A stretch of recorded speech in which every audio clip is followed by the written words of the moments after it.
Muy buenas noches, son las 19:01 de este miércoles 9 de diciembre de 2020. Estamos en el Palacio Nacional de México, en la Ciudad de México. Vamos a iniciar la conferencia de prensa diaria sobre COVID-19, la pandemia causada por el coronavirus SARS-CoV-2. Vamos a tener hoy nuestro informe técnico diario sobre COVID-19 y con el ánimo de conservar también la información pública respecto a los distintos elementos de la salud pública, vamos a tener la oportunidad de tener hoy a nuestras compañeras de la Estrategia Nacional de Prevención de Adicciones. Esta estrategia, como ya conocen ustedes y conoce la audiencia, la presentamos el 5 de julio de 2019 y es una estrategia nacional multisectorial que ha sido ya explicada en su enfoque, en sus experiencias, en su diseño, en sus metas. Y la estrategia tiene distintos componentes específicos que ilustran la acción en distintos espacios. Hoy vamos a hablar de los espacios comunitarios, concretamente lo que ocurre en el territorio, en las zonas donde vive la población, particularmente las distintas zonas que tienen mayor vulnerabilidad social y también mayor impacto de las adicciones, del consumo de sustancias adictivas.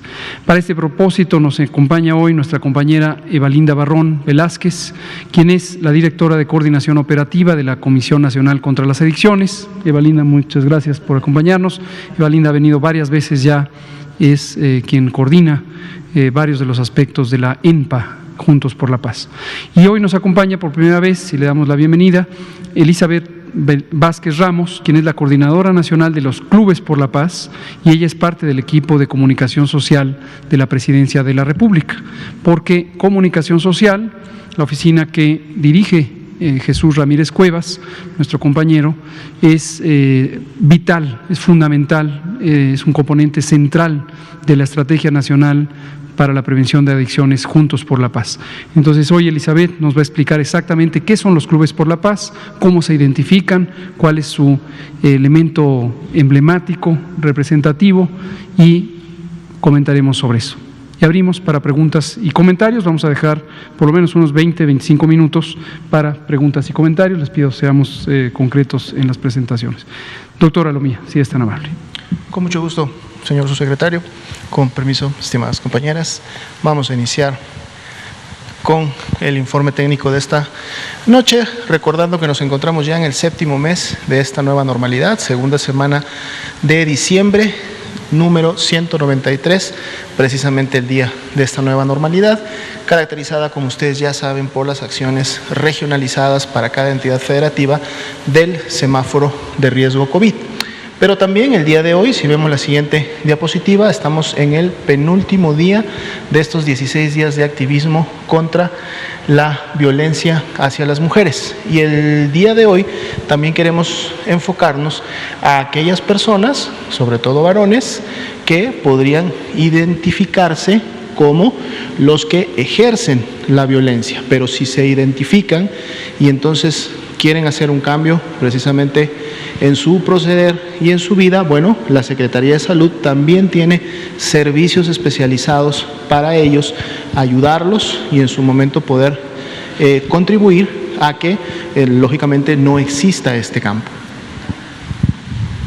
Y poder de esa misma manera también ayudar a controlar y disminuir la violencia contra las mujeres. Pueden ustedes encontrar, van a encontrar en esta página gov.mx/salud/Centro Nacional de Equidad y Género y Salud Reproductiva, el directorio para cada una de las entidades en las cuales ustedes pueden residir, y ahí encontrarán cómo acercarse a estos servicios especializados. Identifíquense, identifiquémonos y en su momento utilicémoslos. Si vemos la siguiente diapositiva, ahora sí, nos vamos a nuevamente revisar el semáforo de riesgo epidémico. Como ustedes ya saben, los colores naranja y el color rojo significan los niveles de riesgo más altos, máximo y alto precisamente. El amarillo y el verde, los riesgos más bajos, moderado y bajo como tal.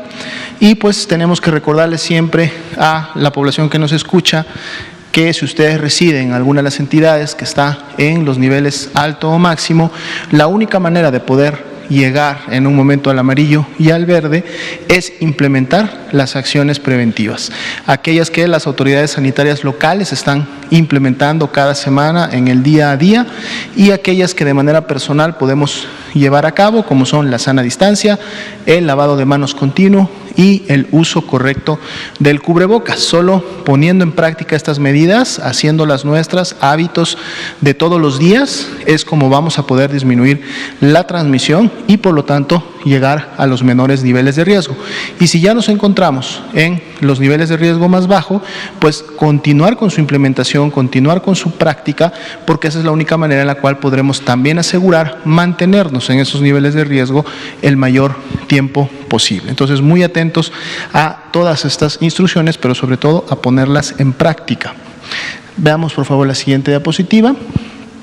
Tenemos nuestra gráfica que actualizamos todos los días, como ustedes ya saben, en estas barras de diferentes colores que representan diferentes grupos. Están distribuidas por fecha de inicio de síntomas y para cada una de las semanas epidemiológicas, más de 3.086.000 personas que en su momento fueron clasificadas como casos sospechosos porque presentaban signos y síntomas de enfermedad respiratoria leve o grave y por lo tanto entraron a un protocolo de atención médica, pero también un protocolo de estudio que nos ha permitido en el tiempo poder realizar una clasificación. Las que están en color verde corresponden a aquellas que se han clasificado ya negativas y son precisamente porque su prueba de laboratorio dio negativo a la presencia del virus SARS-CoV-2. Es el grupo o el mayor grupo, 47-48%, va variando en el día, pero prácticamente la mitad han dado en esta característica de negativos, y en las barras de color café claro están precisamente las personas que han sido sí clasificadas como casos confirmados de COVID-19, 1.205.229 para el corte del día de hoy. Y como parte de este grupo tenemos a las personas que también lamentablemente han perdido la vida a consecuencia de las complicaciones que sabemos COVID-19 produce, sobre todo en personas con factores de riesgo y en grupos vulnerables. Por eso tenemos que seguirnos cuidando, sobre todo si sabemos que pertenecemos a algunos de estos grupos. El 42% representa precisamente el porcentaje de positividad y en la línea naranja podemos ver su comportamiento. Ha disminuido para esta semana después de haberlo tenido prácticamente durante 3 semanas en 45% y sabemos que esto se va moviendo en función de cómo van transcurriendo los días. Como ustedes saben, tenemos otros grupos en los que todavía no hemos dado el resultado de laboratorio o no tenían una toma de muestra al momento de la clasificación, pero entonces sobre ellos aplicamos el porcentaje de positividad y sumados a los grupos que ya están confirmados, obtenemos la línea de la siguiente gráfica que está en la siguiente diapositiva, que son precisamente los casos estimados. Si nos referimos a la línea azul que se encuentra en la parte superior, que nos permite ver y actualizar todos los días el comportamiento epidémico a nivel nacional. Tenemos todavía para las 2 últimas semanas graficadas, es decir, la 47 y la 48, un comportamiento ya muy ligeramente descendente, menos 1%, lo cual nos va de seguro a llevar a lo que habíamos previsto a inicios de la semana, de poder cerrar el día sábado, ya sea lo más cercano a una meseta o con un incremento muy ligero. De todas maneras, esto es una buena noticia, al menos para estas semanas, en el hecho de que, como ustedes ven, teníamos varias semanas con una tendencia ascendente y bueno, esa tendencia ascendente, por lo menos para estas últimas 2 semanas, se ha detenido y muestra otro comportamiento. Veremos luego en siguientes semanas cómo se sigue comportando. Regresamos nuevamente a un 5% la proporción de personas con inicio de signos y síntomas en los últimos 14 días, por lo tanto, el porcentaje de la epidemia activa en México, y estamos prácticamente por llegar a 890,000 personas que felizmente se han recuperado de la enfermedad y ya en este momento no forman parte de la epidemia activa, y son casos que en el tiempo se han dado desde que inició esta epidemia en el mes de febrero. Veamos por favor la siguiente diapositiva, que es precisamente el comportamiento de la mortalidad. Seguimos teniendo un ligero incremento entre las dos últimas semanas, que es este más 8%. Felizmente no es un incremento tan alto como lo vemos en los casos. Sí hay un incremento en los casos, pero la mortalidad, la letalidad todavía se mantiene controlada, disminuida, porque no tenemos ese mismo incremento en las últimas semanas. Lógicamente vamos a estar atentos a lo que pueda ocurrir en siguientes semanas.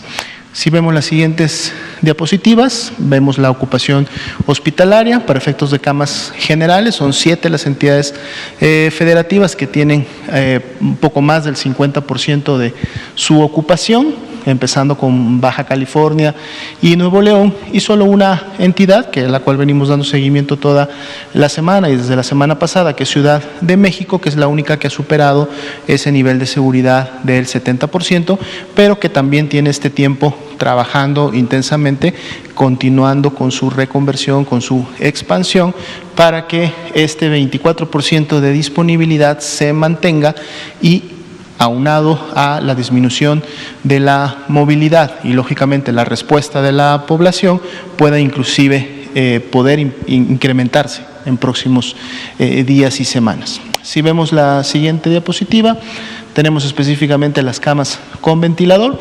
Aquí son solamente 4 las entidades que están superando este 50%, pero ninguna supera el 70%, ni siquiera la Ciudad de México. Sin embargo, los procesos que acabamos de comentar también aplican para las camas con ventilador, para efectos de que éstas siempre puedan estar disponibles, sobre todo cuando estamos viendo incrementos en la transmisión, lo cual lleva directamente, lógicamente, a mayores contagios y en su momento generación de casos, y por lo tanto grupos de personas vulnerables que pueden agravar y requerir este tipo de camas para su atención médica especializada. Entonces recordemos, estamos todavía en fase epidémica en México. La epidemia de COVID-19 no se ha terminado y depende del esfuerzo conjunto que todos, cada uno de nosotros, nuestros familiares, nuestra comunidad, el gobierno, podamos hacer de manera conjunta para en su momento poder lograr nuevamente disminuir los contagios y disminuir la transmisión y por ende la epidemia. Gracias. Gracias, doctora Lumía. Doctora Evalinda Barrón, adelante, por favor. Muchas gracias, señor subsecretario. Con su permiso, doctora Lumía, compañera Elizabeth. Como les comentamos en la ocasión pasada, la Estrategia Nacional para la Prevención de Adicciones tiene muchos componentes de interrelación, tanto en el gobierno a nivel federal, estatal y municipal. Sin embargo, es prioritario que nazca de los territorios, que nazca de la población, para que podamos atender los factores de riesgo y protección, que son el objetivo primordial. ¿La que sigue? En ese sentido, sabemos que los factores de riesgo van desde lo individual, familiar, escolar y social, y se van a modificar dependiendo de lo que pasa en los territorios. ¿Y a qué nos referimos cuando hablamos de territorios?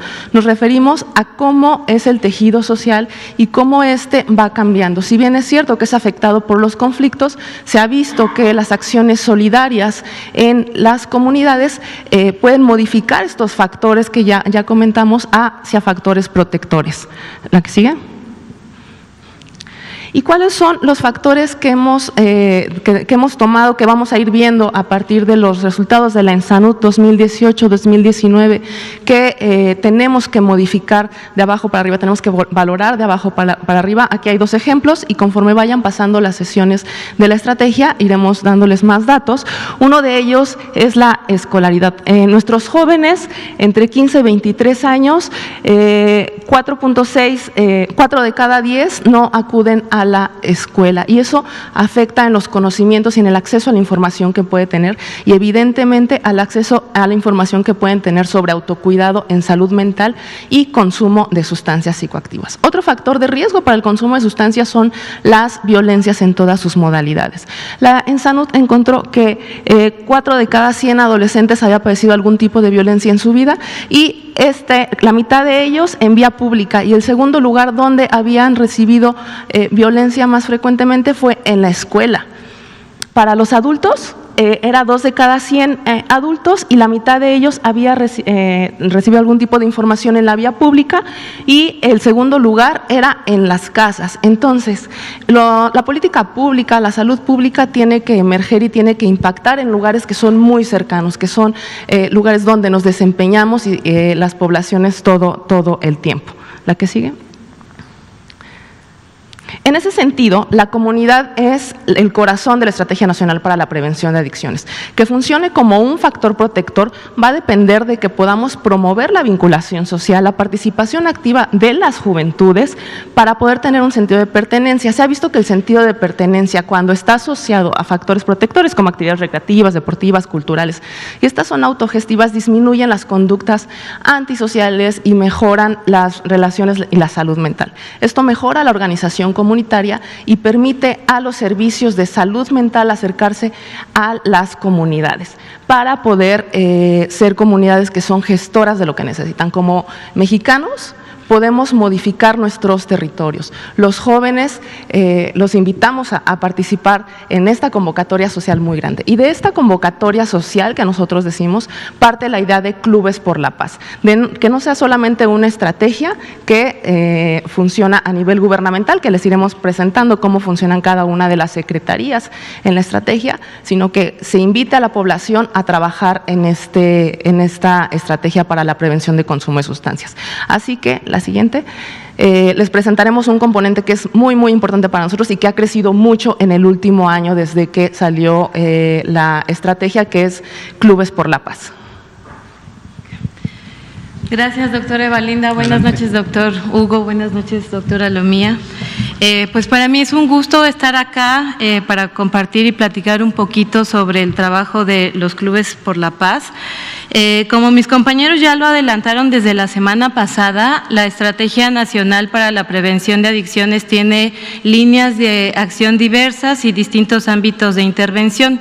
Como ya ahora la doctora Evalinda lo comentó, los Clubes por la Paz están ubicados en aquel ámbito que tiene que ver más con el trabajo comunitario a nivel territorial y con esta perspectiva y enfoque de promoción de la salud. Como ustedes pueden ver en los Clubes por la Paz, ¿pueden pasar a la siguiente? Como ustedes pueden ver, en los Clubes por la Paz también utilizamos la sombrilla verde como símbolo, porque precisamente una de las cosas que buscamos es generar espacios de resguardo y protección. Eso es lo que significa la sombrilla. Y me gustaría ahora comentarles que en los Clubes por la Paz distinguimos un par de ámbitos. Por un lado, que son lugares físicos en los que buscamos que se genere esta convivencia sana, que sean lugares de encuentro para infancias, juventudes, pero también para personas adultas, adultos mayores, pero además del hecho de que sean lugares físicos a nivel de colonias, de barrios, de los municipios, nos interesa que también sean lugares vivos, en el sentido en que son grupos de personas organizadas que están participando, decididas a trabajar juntas para promover estas acciones de prevención, de promoción de la salud. La que sigue, por favor. Dentro de todos los propósitos que tenemos en el proyecto, quisiera ahora enfocarme en 3 principalmente. El primero, que es aquel que tiene que ver con fortalecer los factores protectores y mitigar los factores de riesgo para la salud, que ahora la doctora Evalinda nos volvió a explicar cuál es conceptualmente el significado de los factores protectores y de los factores de riesgo. Y aquí lo interesante del proyecto es que buscamos que los equipos, que son tal cual grupos de las colonias y de los barrios, puedan hacer este análisis y esta reflexión muy desde su perspectiva, muy desde su contexto, para identificar estos factores protectores, para identificar los factores de riesgo y para pensar colectivamente cómo poder fortalecer unos y mitigar otros. Ese sería un primer propósito en el que me gustaría que pudieran ustedes poner, digamos, atención en relación a al proyecto. El segundo propósito es que buscamos generar espacios de convivencia y participación con esta estrategia de generar actividades culturales, deportivas, educativas, principalmente para infancias y juventudes, pero como decía, pues también las personas adultas y las personas adultas mayores también pueden participar. Y el tercer propósito sería que buscamos que se fortalezca o se promueva la organización y la acción comunitaria. Además de ser un propósito, es también un principio, no solo de los Clubes por la Paz, sino de toda la Estrategia Nacional para la Prevención de Adicciones, porque algo que nos interesa mucho es que no sean lugares en los que simplemente el gobierno federal pueda llegar y hacer extensión de las acciones o implementar los planes de trabajo, sino que sean lugares desde los que se pueda construir también colectivamente, pero desde lo local. Y esto no sería posible si las propias personas no están involucradas en el proyecto. Entonces, la organización y la acción comunitaria es un objetivo, pero también es un principio y es una gran estrategia para los clubes. Y bueno, a modo de resumen, podría decir que las acciones que se hacen desde los Clubes por la Paz persiguen estos tres componentes que ustedes ven en las figuras de abajo, que es la promoción de la salud, con especial interés en la prevención de consumo de sustancias psicoactivas de las infancias y de las juventudes, que sean acciones que abonen de algún modo a la construcción de la paz, a la reconstrucción del tejido social, y que además sean acciones que fortalezcan esta acción y organización comunitaria a nivel de los barrios, de las localidades, de los municipios. La siguiente, por favor. Como se podrán imaginar, los Clubes por la Paz son tan diversos como diverso es nuestro país. Aquí simplemente les quiero presentar de manera panorámica qué tipo de vinculaciones tenemos que han hecho posible que activemos hasta el momento los Clubes por la Paz que ya están trabajando en este año. Podrán ver ahí que hay una vinculación que es la institucional. Aquí es muy importante la alianza que tenemos con instancias, por ejemplo, de juventud a nivel municipal y a nivel estatal, o con programas del gobierno federal, por ejemplo, el programa Sembrando Vida de la Secretaría de Bienestar.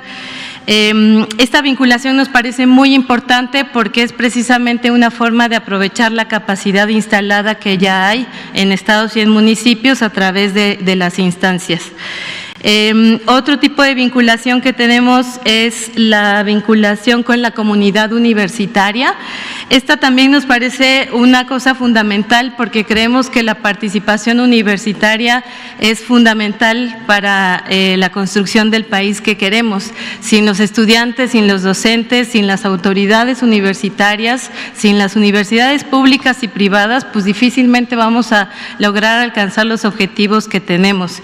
Y aquí tenemos precisamente, ahora estamos en un proceso de capacitación con poco más de 300 estudiantes y docentes que se están formando como promotores de Clubes por la Paz, y eso nos anima muchísimo porque significa que no solo las universidades podrán impulsar estas acciones desde sus campos y unidades regionales, sino que también podrán los estudiantes y docentes impulsar estas acciones desde sus propias comunidades y territorios.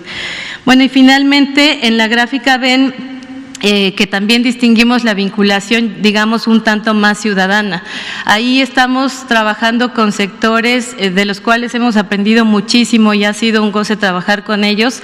Por ejemplo, los grupos vecinales, los clubes deportivos de chavos, grupos juveniles, grupos de artistas, maestros y maestras jubilados que quieren seguir haciendo cosas en sus comunidades. Toda esta variedad de Clubes por la Paz tenemos hasta el momento. La siguiente, por favor. Y así como los clubes son distintos según los grupos que los activan y que los conforman, según sus territorios y según sus comunidades, pues también son diferentes las actividades que ellos promueven. Les decía hace un momento que independientemente de las actividades que hacen, todas comparten que son en alguno de estos tres ámbitos: la promoción de la salud, con la atención en la prevención de las adicciones, la construcción de paz y la acción y organización comunitaria. Aquí, bueno, les pongo unos ejemplos simplemente para un poco ilustrar qué es lo que hacen los Clubes por la Paz, pero aquí me gustaría decir que una de las virtudes de la EMPA es que se coordina a nivel intersectorial y a nivel intersecretarial. Y precisamente este tipo de actividades que los clubes impulsan muy desde lo local son apoyadas y fortalecidas con la colaboración de las instancias que también participan en la EMPA. Entonces, por ejemplo, la Secretaría de Salud nos ayuda muchísimo con toda la capacitación y formación en materia de salud mental y consumo de sustancias, es decir, los comités en los clubes, en los barrios y en las colonias están capacitados por el equipo de salud. Otro ejemplo es los compañeros del Instituto Nacional de la Economía Social, también nos apoyan con la formación y acompañamiento a los ejercicios de economía social y solidaria. El programa Cultura Comunitaria de la Secretaría de Cultura nos apoya con materiales y con estrategias para la mediación sociocultural. El Instituto Mexicano de la Juventud, pues con todos los programas que tienen destinados a las juventudes, y así otras tantas instancias de gobierno federal que colaboran con todos estos equipos que están trabajando a nivel local. La siguiente, por favor. Y para dejar un poco la parte más conceptual y descriptiva, quisiera hablarles de la parte más vivencial para que ustedes se den una idea un poco más clara de qué tipo de acciones, qué tipo de gente es la que está impulsando los clubes por la paz en los municipios. Les quisiera contar la experiencia de Ciudad Juárez en Chihuahua, que gracias al impulso de bienestar y de salud ahí en el estado de Chihuahua, ha sido posible trabajar en varias colonias de Ciudad Juárez. Ahí les cuento muy rápidamente que el equipo decidió como ejes de acción que serían salud, deporte, cultura, educación, derechos humanos. Tuvieron un proceso muy intenso de convocatoria, tal cual de ir a tocar a las puertas para invitar a la gente a participar. Tuvieron un proceso muy intenso de diagnóstico participativo, con asambleas, entrevistas con la gente para conocer qué querían los jóvenes de las colonias y además para poder identificar cuáles eran los problemas, para poder pensar colectivamente qué maneras de solucionarlos se les podían ocurrir como equipo y como clubes por la paz. Durante todos estos meses que estos clubes de Ciudad Juárez han estado trabajando, se han tenido que adaptar, como todos, a la situación de la pandemia, pues han hecho sus actividades de cultura y deporte en algún momento de manera ininterrumpida, después tuvieron que suspender, justo ahora están parados porque el semáforo así lo pide, pero aún así están dando seguimiento por llamadas y por visitas domiciliarias, por ejemplo. Y para terminar esta parte de compartir a nivel más de experiencia, quisiera que me regalaran 3 minutos para pasar un video en el que les vamos a contar una partecita de clubes por la paz que están en Cuautitlán Izcalli, Estado de México, también en la Sierra Norte del Estado de Puebla y experiencias varias.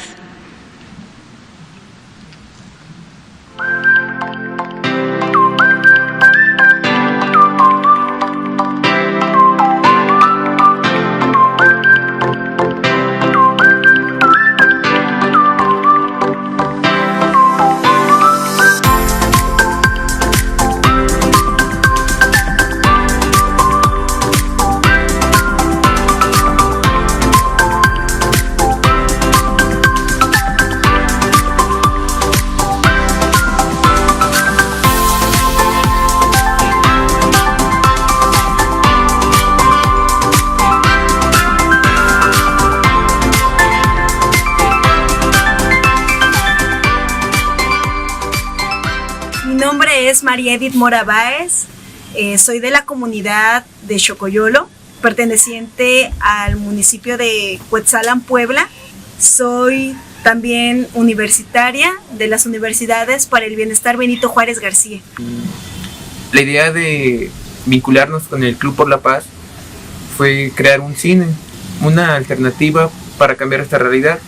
Esta es nuestra herramienta para poder llegar a más jóvenes, a más personas y poder contribuir a la vida buena. La mayoría de las personas que asisten a las proyecciones pues son en su mayoría niños, entonces estamos hablando de una generación en donde pues tienen otra visión, van a tener otra visión y están aprendiendo otras formas de vida. Pues es un lugar donde se recrea. Esa recreación va a ser de cultura, de defensa, de amor, de vida. El cine comunitario Xolacmec ha proyectado en diferentes comunidades que se encuentran alrededor de Cuetzalan. Hola, mi nombre es María Félix, soy la directora del Instituto Municipal de la Juventud de Cuautitlán Izcalli, el cual es un centro territorio joven y formamos parte además de los Clubes por la Paz. Te vamos a contar cómo es que el instituto incide positivamente en la vida de las y los jóvenes, al mismo tiempo que genera factores de protección para ellos y ellas. Siempre buscamos abarcar cada aspecto de las juventudes, tanto sus necesidades y sus deseos. Nosotros los incentivamos y los involucramos en diferentes actividades, en proyectos como Grafiteando Paz, que va de la mano del arte urbano, Consexualízate, sobre educación sexual, y también en temas de economía social y solidaria, que son muy importantes, y hemos podido crear el Nodo Izcalli, que impulsa creación de cooperativas. En un futuro estaremos en una campaña sobre uso, consumo y datos muy importantes de las sustancias que más usan los jóvenes. Con esto buscamos que las y los jóvenes inviertan su tiempo, su esfuerzo y su dedicación en acciones que les beneficien principalmente a ellas y a ellos y a la comunidad. Te invitamos a que nos conozcas y te unas a este Club por la Paz. Joven es Izcalli. Gracias. Bueno, como ustedes ven, son varias experiencias juntadas todas en unos cuantos minutos. Después subiremos a las redes sociales los videos completos. La intención de mostrarles este video y de contarles un poco de, por ejemplo, el caso de Ciudad Juárez es simplemente que ustedes puedan ver que este trabajo tiene la intención, como decía la doctora Eva Linda, de que suceda a nivel territorial, pero no solo impulsado por las instancias de gobierno federal, estatales o municipales, sí, pero de la mano con los grupos de personas que a nivel muy de sus barrios y muy de sus colonias están organizando, están teniendo ejercicios y procesos de diagnósticos participativos para analizar su realidad, digamos, y también para juntos y juntas decidir de qué manera pueden ellos impulsar acciones para promover la salud, proteger la vida, decimos, mitigar los factores de riesgo, fortalecer los factores protectores, abonar a la construcción de paz y que todo esto fortalezca la organización y la acción comunitaria. Y bueno, quisiera cerrar diciendo que, como ya decíamos al inicio, la Estrategia Nacional para la Prevención de Adicciones es una convocatoria social en el sentido de que es tan amplio y tan difícil aquel propósito que queremos alcanzar, que es necesario que todos y todas participemos de distintos sectores, desde distintas trincheras, y en ese sentido nos gustaría que aquellas personas que quisieran sumarse a los Clubes por la Paz que ya están activos nos llamen y nos escriban para hacerlo, o aquellas personas que estarán interesadas en activar nuevos Clubes por la Paz en sus municipios, colonias o barrios, también estaremos más que felices de que nos llamen, de que nos escriban, para que empecemos todo este proceso que no es fácil, pero es muy enriquecedor, y para que empecemos a hacerlo juntos y juntas. Es cuanto. Muchas gracias. Muchas gracias Elizabeth Vázquez y doctora Eva Linda Barrón. Como ya señalan Elizabeth y Eva Linda, el enfoque de la ENPA, el enfoque de la Estrategia Nacional de Prevención de Adicciones, refleja mucho la perspectiva del trabajo que se hace en este gobierno en la salud pública. Y por eso lo intercalamos, aunque el tema fundamental de la conferencia es COVID, por la situación de la pandemia, intercalamos el trabajo que vamos haciendo en la salud pública, sobre todo cuando es representativo del abordaje que se está haciendo también para la pandemia de COVID.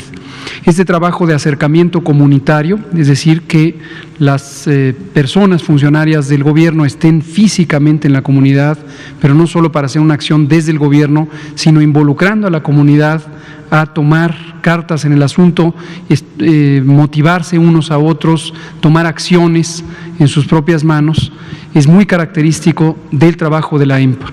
Y lo es también del trabajo comunitario que venimos haciendo ya desde hace varios meses para la identificación de personas más vulnerables a presentar complicaciones de COVID-19 y también para detectar a personas que están afectadas por COVID-19 y estimularles a que acudan muy prontamente a atención, a valoración médica para evitar complicaciones y los desenlaces fatales.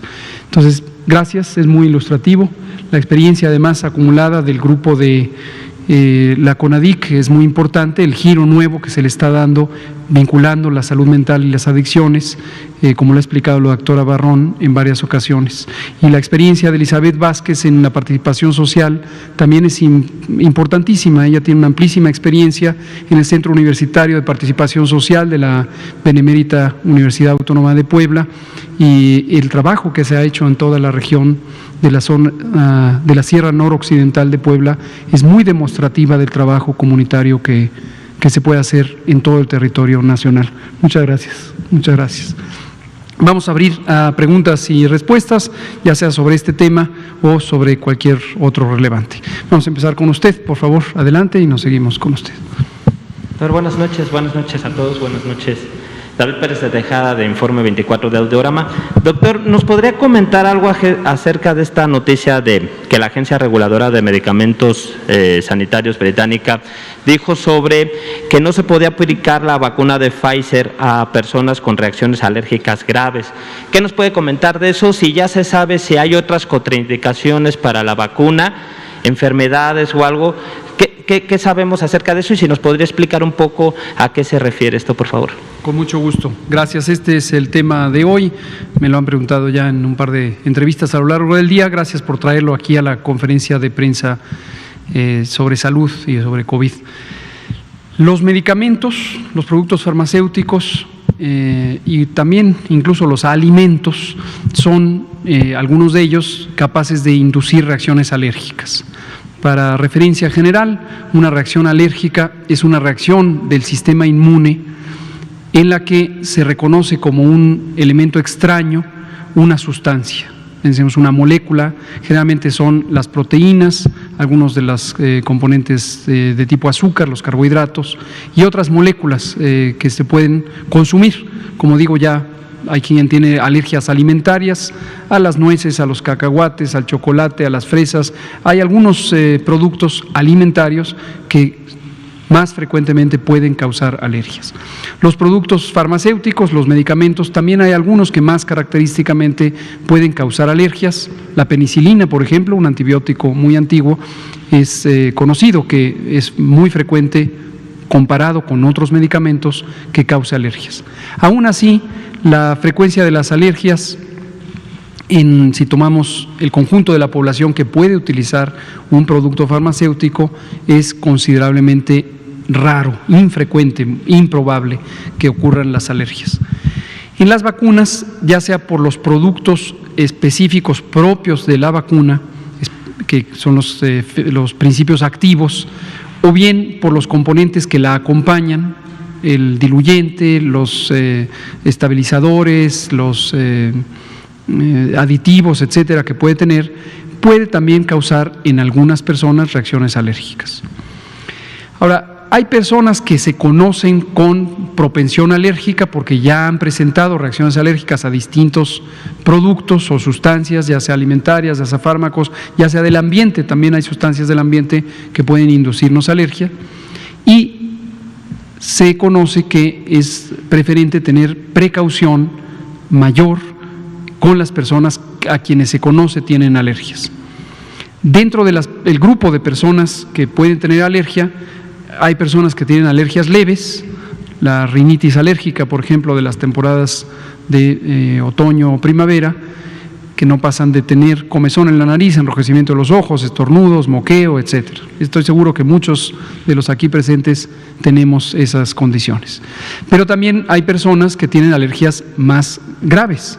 La forma más grave de la alergia se llama anafilaxia, y anafilaxia es una reacción alérgica grave en la que ocurre distintos cambios orgánicos. Uno de los más importantes es que aumenta la permeabilidad de los vasos sanguíneos, entonces se empieza a fugar líquido hacia los tejidos, y eso puede causar distintas cosas, incluida la obstrucción de la vía aérea. Ahora, reitero una cosa para que todo el público lo tenga presente: las vacunas contra COVID o las vacunas en general son los productos farmacéuticos más cuidados en términos de su seguridad, incluidas las reacciones alérgicas, pero todo otro aspecto de la seguridad sanitaria. Las vacunas, insisto, son los productos farmacéuticos más cuidados. ¿Por qué razón? Porque generalmente se usan en personas sanas, es un instrumento preventivo, y en segundo lugar porque se usan masivamente. la frecuencia de personas que usen otros medicamentos, otros productos, es menor a cuando se hace una estrategia preventiva y se utiliza masivamente por millones de personas. En los pocos días que han transcurrido desde el inicio de la vacunación contra COVID-19 en el Reino Unido, concretamente 24 o 36 horas, se ha detectado algunos casos de reacciones alérgicas, precisamente en personas que tenían antecedentes alérgicos y, como puede ocurrir, pueden tener también alergia a esto. Entonces, es obligación de las agencias sanitarias, las agencias de regulación sanitarias, el equivalente en México es la COFEPRIS, la Comisión Federal para la Protección contra Riesgos Sanitarios, emitir alertas tan pronto se detecta una reacción secundaria, particularmente cuando se trata de un producto nuevo, como es el caso de la vacuna COVID, la primera que se está usando en el mundo, que es la vacuna de Pfizer. Esto, la pregunta natural que usted tiene en mente es, ¿esto quiere decir que ya no vamos a poder usar la vacuna? La respuesta es no, sí vamos a poder usar la vacuna. ¿Esto quiere decir que nos vamos a empezar a tener alergia todas y todos? La respuesta es no. Hay personas con propensión alérgica en quienes tenemos que tener este cuidado especial. Hasta ahorita solo la Agencia de Regulación Sanitaria del Reino Unido ha autorizado el uso en condiciones de emergencia de este producto. Se espera que próximamente lo empiecen a hacer otras agencias de otros países. Mañana mismo habrá una sesión pública donde el Comité Asesor de la Agencia de Fármacos y Alimentos de Estados Unidos, la Agencia de Regulación Sanitaria, deliberará sobre la evidencia que está en el expediente de Pfizer que ha solicitado autorización de uso de emergencia a la FDA. 24 horas después, el viernes 11, el comité equivalente de COFEPRIS en México también revisará la evidencia y en su momento, tanto FDA para el caso de Estados Unidos, COFEPRIS para el caso mexicano, emitirán las recomendaciones y se procederá a dar el dictamen sobre la autorización para uso en emergencias. Ahora, en esa autorización de uso de emergencias vendrán las especificaciones necesarias de las precauciones que hay que tener, por ejemplo, en las personas con propensión alérgica. En resumen, esta noticia que circula, como suelen circular más rápidamente que las propias evidencias científicas, las noticias en el mundo, no debe ser motivo de alarma, de preocupación o de frustración, porque son casos muy puntuales, muy seleccionados, y los mecanismos tanto de farmacovigilancia como de la propia regulación sanitaria permiten proteger a la población con las recomendaciones apropiadas de uso. Muchas gracias. Fernanda.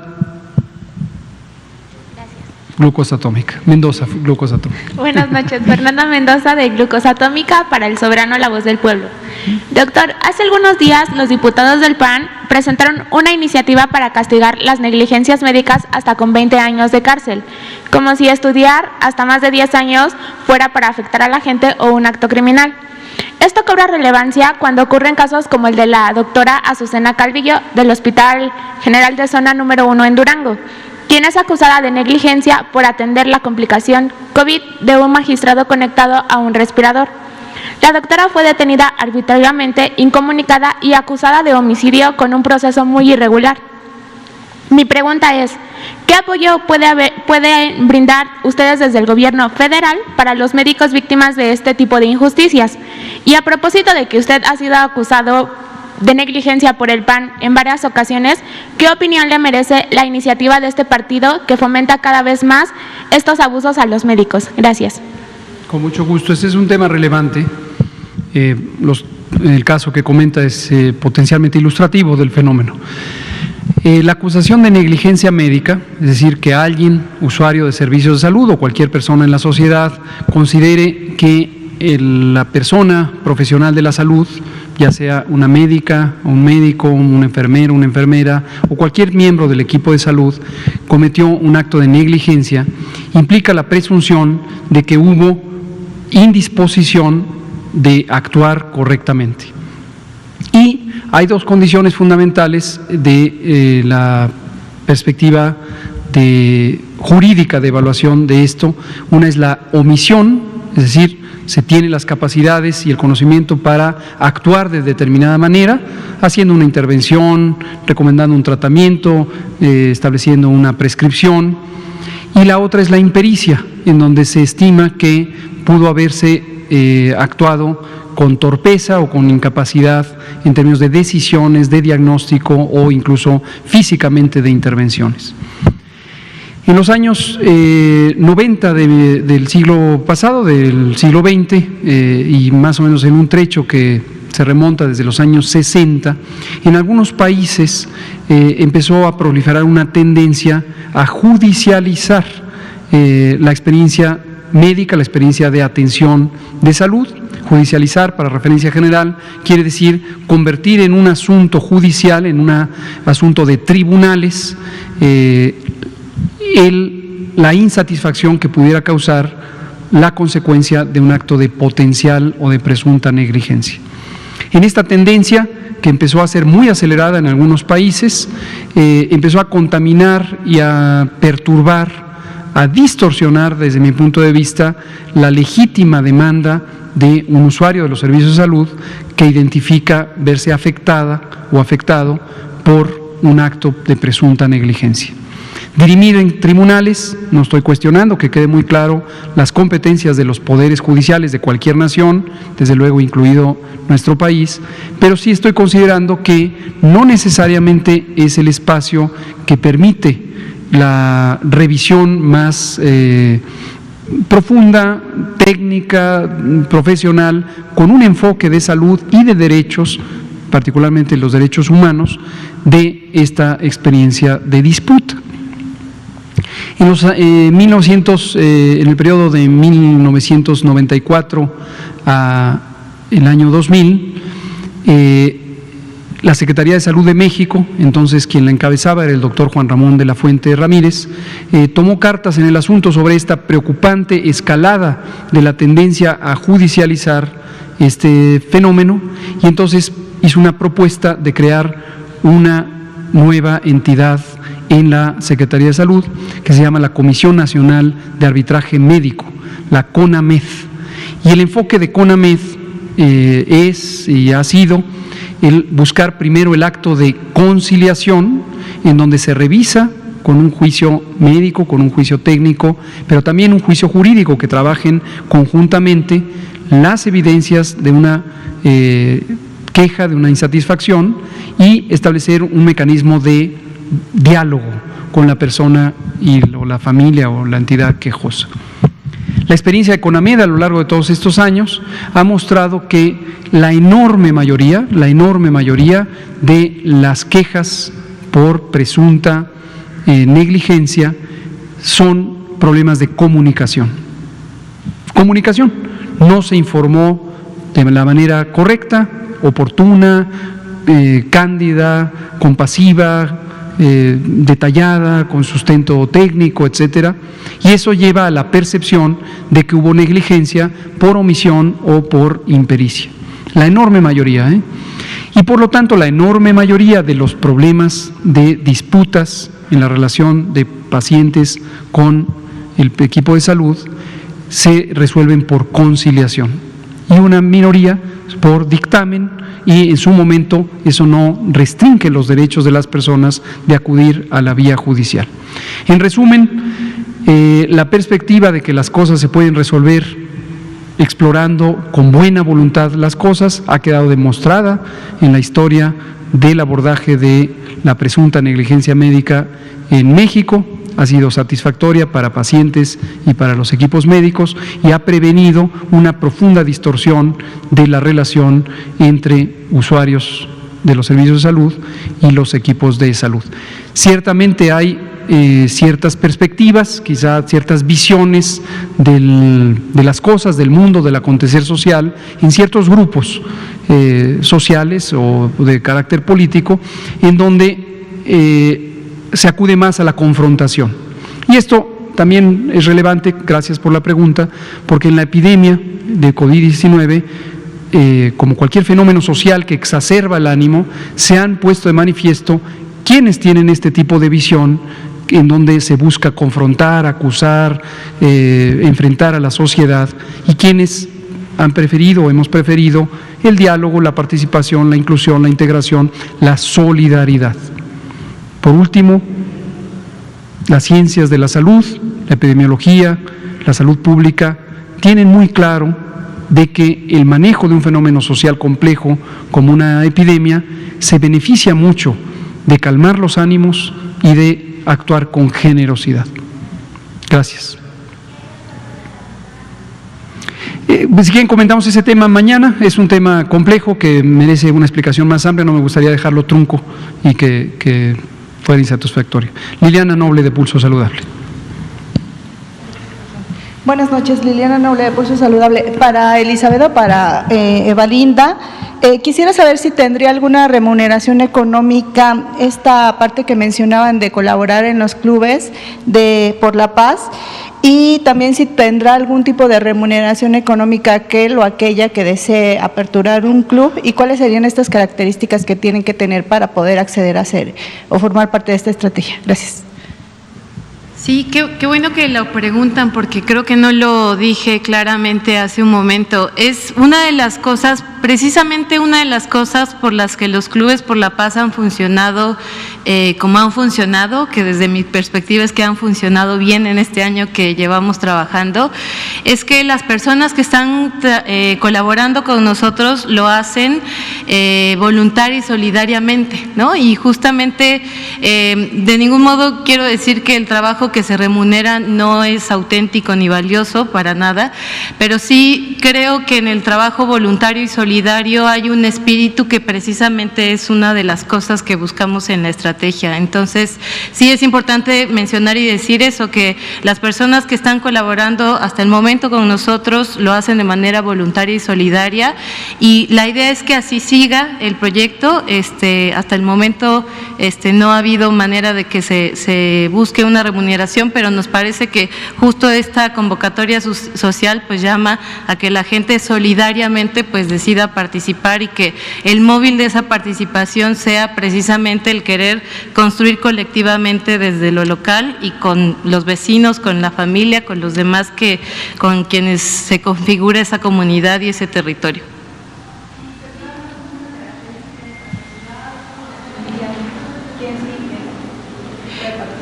Bueno, así lo digo muy rápidamente. Las personas que se contactan con nosotros porque están interesadas en activar un club por la paz, lo primero que requieren es querer hacerlo, tener interés.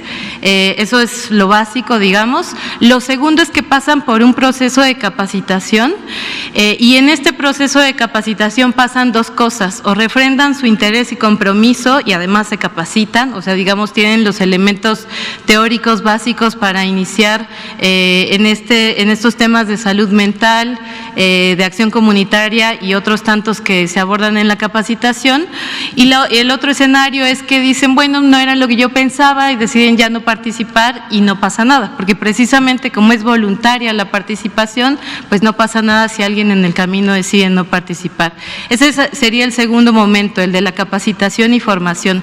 Luego vendría otro momento en el que el comité operativo del Club por la Paz, que es quien se encarga de que este lugar viva, de que exista, se conforma oficialmente, las personas que se capacitaron, se instala el comité operativo del Club por la Paz, y luego empiezan su proceso de diagnóstico participativo y un diseño de plan de acción para implementar y empezar el trabajo del club. Ese rápidamente sería el caminito que siguen. Gracias. Por favor, adelante. Gracias, buenas noches a todos. Quiero preguntar sobre el Plan Nacional de Vacunación contra COVID. En el caso de las personas con comorbilidades, ¿cómo se está pensando? Porque he visto algunos comentarios respecto a si resulta injusto que una persona con comorbilidades, aunque no tenga más de 60 años, se tenga que esperar a la vacunación en meses posteriores a febrero. Esa es una, cómo están visualizando esta parte. Y la segunda pregunta es respecto a las estadísticas actuales de COVID y los números diarios que nos presentan. Hacíamos un análisis hace unos días y veíamos que el país entró prácticamente a un segundo pico de la epidemia. ¿Qué proyecciones tienen al respecto? ¿Cuándo se terminaría este nuevo ascenso? Gracias. Muchas gracias por sus preguntas. Contesto primero la segunda. No es una especie de segundo pico, es un segundo pico. Esto lo comentamos desde marzo. Recordarán cuando empezó la epidemia, dijimos dos cosas: preparémonos para una epidemia larga, y lo segundo dijimos, la epidemia se prolongará hasta octubre. Cuando llegue octubre empezará la temporada invernal, que se sabe que los virus respiratorios, el más característico hasta el momento antes de COVID había sido el de influenza, empiezan a aumentar el número de contagios, de casos, de hospitalizaciones a partir de octubre y hasta marzo. Era lógico pensar que a COVID-19, a SARS-CoV-2, le ocurriera lo mismo. Entonces, por esa razón, sabíamos que esto podía pasar y lo formulamos como un elemento de predicción de que eso pasaría. La predicción se cumplió, llegamos al final de septiembre con una tendencia de descenso en el número diario de casos que empezó desde la primera semana de agosto, es decir, todo agosto, todo septiembre disminuyeron los casos, llegamos a octubre y empezaron a aumentar los casos. Esto no ocurre uniformemente en todo el país, esto empezó primero en 6, luego en 8, luego en 9 estados, particularmente en la región centro-norte del país, Chihuahua, Coahuila, Nuevo León, Zacatecas, Durango, posteriormente también Querétaro y Aguascalientes, y hoy se ha extendido hasta la Ciudad de México. Baja California también tiene una tendencia de ascenso y en conjunto son 9 estados que tienen esa tendencia de ascenso. ¿Hasta cuándo llegará esta tendencia de ascenso? Es difícil, relativamente imposible, llegar a una predicción exacta. Por otro lado, tenemos ya la experiencia acumulada de estos meses de la epidemia. Vemos que en los medios de comunicación en México hubo cierta afición por asumir que las predicciones de los escenarios epidemiológicos implicaban promesas y se distorsionó la comunicación social, desafortunadamente, con un énfasis en una falsa idea de precisión, y se tenía la aspiración o se indujo desde algunos medios de comunicación que parecían hacerlo muy consistentemente como parte de su agenda, la idea de que las estimaciones y las proyecciones necesariamente tienen que ser exactas al día. Por lo tanto, me voy a abstener de hacer referencia de cuándo terminará esa tendencia, pero en general sí podemos darnos cuenta que la tendencia en este momento es ascendente. Cuando tengamos elementos de juicio objetivos que nos permitan estimar que esta tendencia va cambiando, lo informaremos en tiempo real. ¿Ascenso superara el pico de julio? No tendría por qué sorprender, porque no había ninguna expectativa sobre cuál iba a ser el tamaño de los brotes. En esta conferencia de prensa, es la primera vez que lo vemos aquí, pero hemos comentado repetidamente sobre la experiencia europea y presentamos en múltiples ocasiones las curvas epidémicas que presentaron los países europeos, occidentales particularmente, y mostramos cómo en algunos hubo hasta el doble, el triple, 4 veces, 5 veces, 6 veces, incluso 7 veces la magnitud del segundo brote comparado con la magnitud del brote inicial. Cada país, de acuerdo a su demografía, de acuerdo a sus condiciones sociales, su infraestructura sanitaria, el comportamiento de la sociedad y una gran cantidad de factores, hace que finalmente las curvas epidémicas tengan un comportamiento u otro. Gracias. Arturo Contreras, de pie de página, y nos queda 1 minuto. Bueno, mañana lo podemos abordar, ya ahorita no dio tiempo. Buenas noches. Desde el público nos preguntan que si hay alguna vía para obtener, dos preguntas. Una, si hay una vía para obtener mejores informes sobre los pacientes de COVID que están internados en distintos hospitales. Nos comentan que el personal médico que los atiende en el teléfono designado muchas veces no está en los hospitales, sino que están en algunos centros de atención alocados, ¿no?, en otros lugares. Entonces no tienen, digamos, información certera, constante, precisa, que a los familiares pueda darle noción de cómo se encuentra su paciente. Y en otra pregunta sobre el Plan Nacional de Vacunación, nos preguntan si va a haber como algún tipo de llamado a partir de la CURP o un registro para ir llamando a los médicos que se necesiten ir vacunando, o cómo se va a realizar.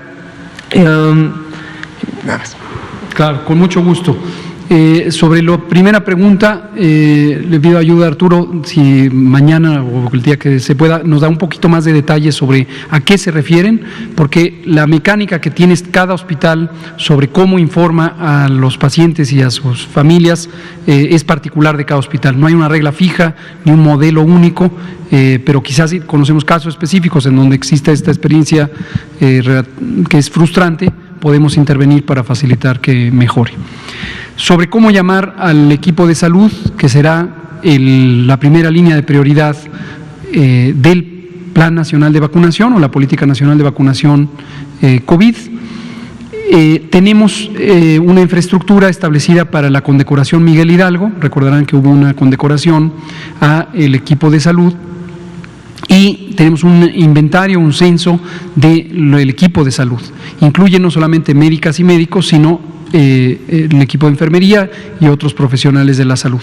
Entonces, a partir de esa vamos a arrancar la primera convocatoria, pero para seleccionar específicamente quién va a ser el primer vacunado, el segundo vacunado, el tercero, etcétera, hasta alcanzar esta primera dotación del embarque que llegará en diciembre y de manera inmediata el que llegará en enero y en febrero.